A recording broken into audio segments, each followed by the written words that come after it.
Hello students, we will discuss one example on formulation of linear programming problem. Linear programming problem is the model which deals with the optimization of a function in the form of decision variables.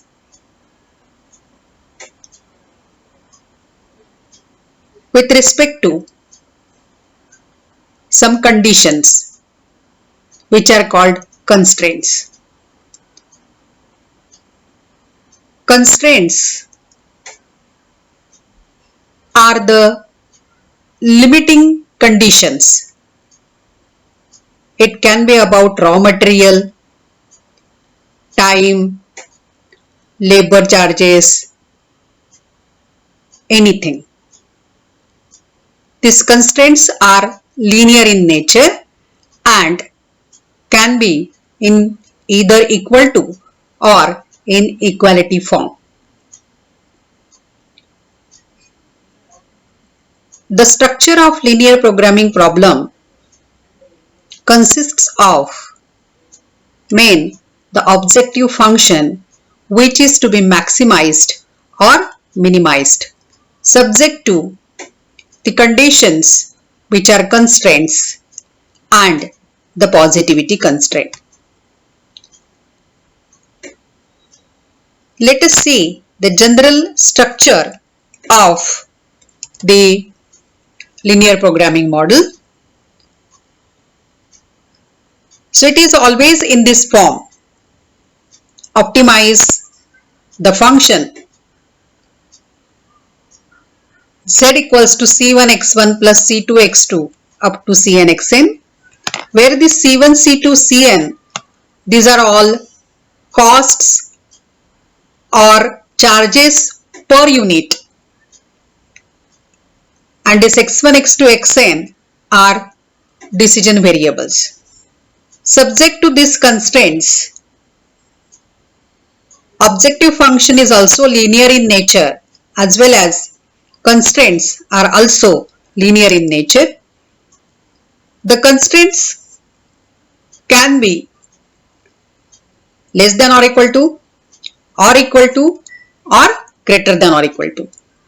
And the last one is this positivity constraint. Let us go to the example.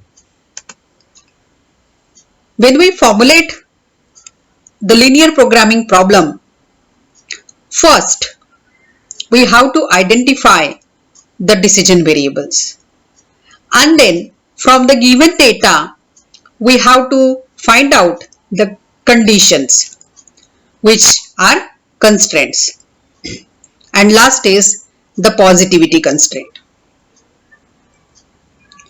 Let us read this example. An assembly line consisting of 3 consecutive stations produces 2 radio models, Hi-Fi 1 and Hi-Fi 2. This table provides the assembly times for these 3 workstations. This time is given in minutes per unit of Hi-Fi 1 and Hi-Fi 2. In the next information, we have given that the daily maintenance for stations W1, W2, W3 consumes this 10%, 14% and 12% out of maximum 480 minutes. Here it is minutes. The time is given in minutes available for each workstation. Now we have to formulate this LPP which will minimize the idle time, that is unused time, for all these 3 workstations. So now if you observe these examples, we have not given directly the objective functions, what to be minimized with respect to what. With respect to from this table we can identify, but here no available time or nothing information is not given.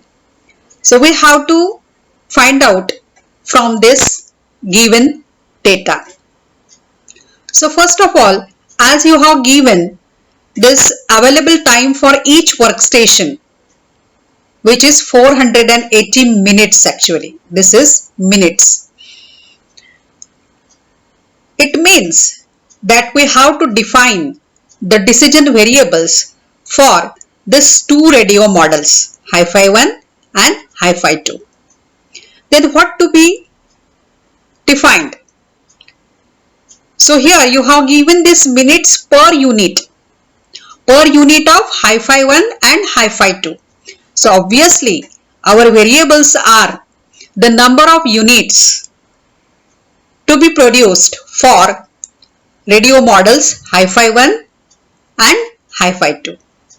So let us go to the decision variables. These are the decision variables. Let x1 be the number of units of Hi-Fi 1 and x2 be the number of units of Hi-Fi 2 radio models to be produced. So now it is clear that we will get the objective function related to this x1 and x2 and related to this Hi-Fi 1, Hi-Fi 2. Now let us use the information given in the example that for each workstation they have given maximum time is 480 minutes. Now the figure which we can immediately calculate is the time of maintenance, because that is only the given and you have given the total time. So let us first find that time. So maintenance time for workstation W1, they have given that it consumes 10% of daily available time, and the daily available time is 480 minutes for workstation W1. So what will be the actual time for maintenance? So therefore the time for maintenance for workstation W1 is equals to 48 minutes, which can be calculated by 480 into, now 10% is given, so 10 upon 100, and therefore total 48 minutes. Similarly, we can calculate the time for maintenance for workstation W2 and W3 also. So now for W2, it is given as 14%. Here you can see it is given as 14% in the example. So the total time for maintenance for workstation W2 is 67.2 minutes. Similarly, for workstation W3, it is given as 12% out of this 480 minutes, which is 57.6 minutes. So it means that out of this 480 minutes which is available, which is given for each workstation, this much time is essential for what? For maintenance. So the remaining time, that is 400 minus 48, will be available time for workstation W1, W2, and means for W2 it is 480 minus 67.2. For W3 it is 480 minus 57.6 for another use. Okay, so but actually this time is utilizing, means each workstation utilizing the time of maintenance fully. Okay, now what we have to actually do, what is our objective function? Our objective function is to minimize the idle time. Idle time of what? Each workstation. That is the time which is not used for by the workstation. Apart from all these means for the radio stations, whatever they are doing, the programs producing the units, and apart from the maintenance. So let us see how we can first find the available time. So to write down the constraints, we have given the table, but first we have to calculate the available time for each workstation. So now out of this 480, as 48 minutes is used for maintenance, the remaining time is 432 minutes, right? Similarly, for W2, it is 412.8 minutes, and for W3 it is 422.4 minutes. Okay, so now this is the available time. Now we can rewrite the table as follows. So let us rewrite the table as follows. Look at here. Now it is complete table. Okay, so for workstation W1, W2, W3, then this is the original table which is given in the example, and now this time we have calculated. Okay, now we can write down the constraint immediately, right? As we have already defined the decision variables, that is x1 is the number of units produced for of radio model Hi-Fi 1, and x2 with the number of units produced for the radio model Hi-Fi 2. So let us write down first the constraint, and then we will think about the objective functions. So therefore the constraints are, so this is the first constraint, 6x1 plus 4x2 is less than or equal to 432. Let me go back to this. Look at here. 6x1 plus 4x2 is less than or equal to 432. This is first constraint. Next constraint, 5x1 plus 5x2 is less than or equal to 412.8. And the last constraint is 4x1 plus 6x2 is less than or equal to 422.4. So let us go to the constraint. So these are the constraints. Okay. Now we want to find the objective function. So for this, we want to find the idle time for each workstation. Now if you observe this constraint, all these constraints, then here this 6x1 plus 4x2 is the actual time utilized by workstation W1. And what is the available time? 432 minutes. So therefore the unused time is what? 432 minus this term, because this is the actual time. Not necessary that whole this time which is available is utilized. Some may be unused. So how to find that? It is 432 minus 6x1 plus 4x2, because this is the actual time utilized by W1. Similarly, 5x1 plus 5x2 is actual time utilized by workstation W2. So unused time, or you can say idle time for W2 is 412.8 minus 5x1 plus 5x2. Similarly, for workstation W3, 4x1 plus 6x2 is the actual time required or utilized, and the available time is 422.4. So therefore, the idle time for each workstation now we can calculate. So idle time for workstation W1 is 432 minus 6x1 plus 4x2.